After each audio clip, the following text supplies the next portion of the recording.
Right guys, we're back again talking more independent wrestling, talking about some of the more infamous incidents of independent wrestling, more specifically deathmatch wrestling today. Looking at shoots, fights, arguments, drama, and moments where it got a bit real during death matches in independent wrestling. And before we jump straight into it, just a quick reminder that I am doing my first live stream tomorrow as we do a deep dive into some of the worst of independent wrestling and into the real life feud between Eddie Kingston and Chris Hero. So join me live tomorrow at these times on screen for that stream, and let's get into this video. The first incident to talk about today is one that took place on an independent show in Mexico and is referred to as the Cinderblock incident. You might have heard of this incident before, and it's a disturbing incident where wrestler Angel or Demonio threw a Cinderblock unplanned at his opponent during a match and got them seriously injured. Just an incredibly reckless and criminal spot and moment here.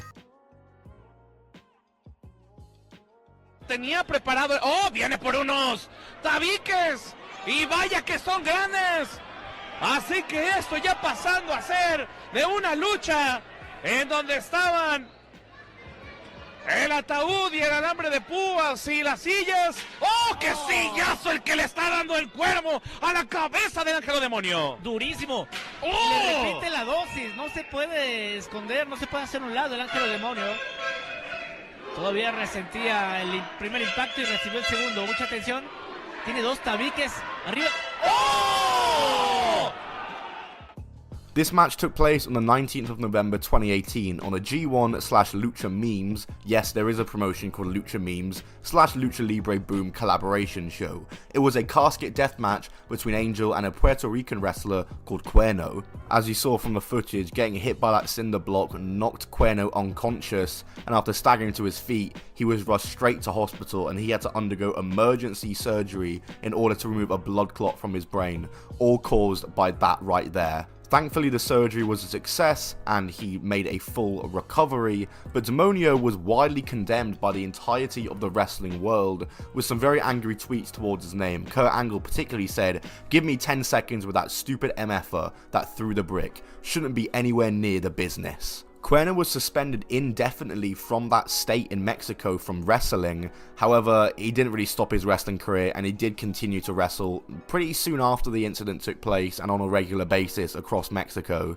And his career wasn't exactly too hurt because it's not like he was getting booked for major promotions anyway. The final injuries in the end for Cuerno were a skull fracture and an epidural hematoma, if I said that right once again, and a benefit show was held for him to help pay back the money for all the medical fees and all that, which is very... Next up is an incident that took place on an XPW show on April 22nd, 2023 involving deathmatch wrestler MASADA in a spot that went very wrong for him. As after attempting to blow a fireball at his opponent, it went very wrong, and MASADA would suffer significant burns as a result.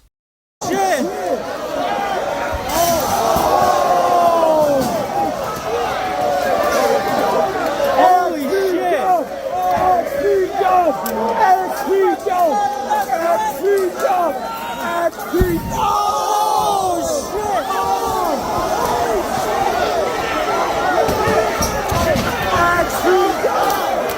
Okay, so tell me what's going on here. Okay, so I already blew the first fireball and then his second one, and then it literally like went straight to my face, as you saw, and it kind of looks like I'm freaking out, but realistically, like I was staying, as calm as I could be, but I just knew I just needed to slap it out, and I started jogging forward to get the flames from like burning my beard off. Wow. And I wanted to move away from the fans, I didn't want anybody getting hurt. Right.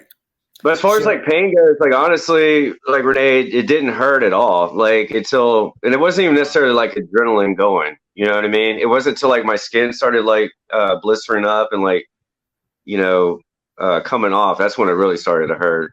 Because I wrestled for another 12 minutes. I finished the match. And then finally, one of the most famous independent wrestling incidents is the GCW incident with Nick Gage and David Arquette. We all know David Arquette, former WCW World Heavyweight Champion and Hollywood actor, and of course Nick Gage is one of the biggest deathmatch wrestlers ever, and GCW for whatever reason would put a matchup between the two. I believe it was David Arquette's return to wrestling to prove he could go, but in this match Nick Gage would cut him up with a pizza slicer, which David Arquette was very much not a fan of and apparently he wasn't informed of and didn't know was going to happen. And this would create heat between Nick Gage and David Arquette in real life, and it's one of the most infamous independent wrestling moments of all time. It's been covered on Dark Side of the Ring in the Nick Gage episode. You know, he needed to stick to the script, you know what I mean? And he went off the script and shit like that, you know. It wasn't my fault. Listen, I'm very good at what I do in deathmatch wrestling, and I know how to do things to take care of you. It might look like you're fucking getting hurt and you're getting crushed, but really, like, I know how to do things that won't hurt you as bad as if I do it the real way, you know? Do you think he just got scared? Yeah, absolutely. I mean, you're pizza cutting his forehead, and then you pizza cut his mouth. Yeah, but just relax. You know, you're not the first guy. I said, you know? I mean, think about that. It's tough to relax when someone has a pizza cutter in your forehead. Yeah, but he already knows, man. You know, we had this discussion already. You know what I mean? It's, you know, it's entertainment, man. I'm not gonna cut your friggin' thing open, but if you're gonna move your mouth open like this when I tell you to stand still, relax. You know, I'm entertaining My the heart's crowd. racing even thinking about this. You know, another thing is you know, he tried to spin and hit a double shoot on me when I'm crushing the glass on his head. Dude, I'm like, relax, calm down. I'm gonna crush it. I'm gonna carve your fucking head with the glass. You know, that's all I'm gonna do. So how did he get the light tube in his neck? He spun and tried to shoot a double on me, and I had the glass in my hand where I was gonna, you know, I know what I'm doing, man. You know what I mean? And when I was here, he spun and it went in his neck. And at first, I was like, damn, did I just kill David Arquette? That was my first thought in my head, right? Let's touch on the almost dying again thing, because it happened in the ring for everybody who doesn't know. So this is a death match with Nick Gage, which on the outset is insane as it is. Having a death match, number one, but having a death match with Nick Gage is pretty crazy. Your jugular got cut. And what's crazy... No, my jugular didn't get cut. I thought it did. It did. So that's when I walked out of the ring. I was like, yeah, no, my jugular. So when did you realize that there was a problem? Because you're holding your neck here like, you know, you're going to be shooting out a whole bunch of blood. Yeah, I thought I was. I mean, I did. When I walked out of the ring, I still was like completely like, freaked out and just my life flashing before my eyes and the whole thing. And then I don't know. But I wasn't thinking clearly, even to be in there in the first place. I wasn't sure what the difference between a death match and a hardcore match. I thought it was just like, okay, they used a few more different things. It's just they use more stuff. They can use more stuff. I didn't know that it was so frowned upon. Like, after I learned that after the, I was in the hospital. I was like, oh, people really hate, like, a certain segment of the professional population, like, completely frowns on that style of wrestling. Or what do they call it? Deathmatch wrestling. Excuse me, I'm using the Christian name. This deathmatch wrestling scene, I realized watching this, I have no idea who any of these people are or what they're doing, because they had this one thing.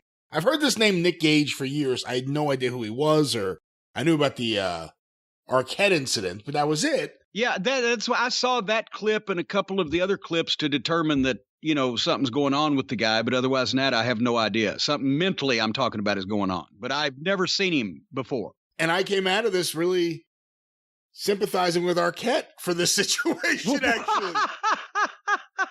And yeah, that's it for me on this one, talking about some of the maddest independent wrestling and deathmatch wrestling moments and incidents. If you want to see more deathmatch stuff, let me know in the comments down below what you want me to talk about, and like the video for more. And tune in tomorrow on Wednesday, July 2nd for my stream looking into the worst of independent wrestling and watching just some horrible, horrible stuff. And the final moment with Necro Butcher and CZW that you can see in the thumbnail that we didn't discuss in this video, we couldn't due to copyrighted footage, so we're going to discuss it in the stream tomorrow, so be there. And we're also deep diving into the real life heat between Eddie Kingston and Chris Hero, so be there for that. It's going to be fun. It's going to be just completely brain rotted really, so make sure you're there for that, and I'll see you all in the next video. Subscribe notifications on so you never miss them, and like the video if you did enjoy. Goodbye and keep on rolling.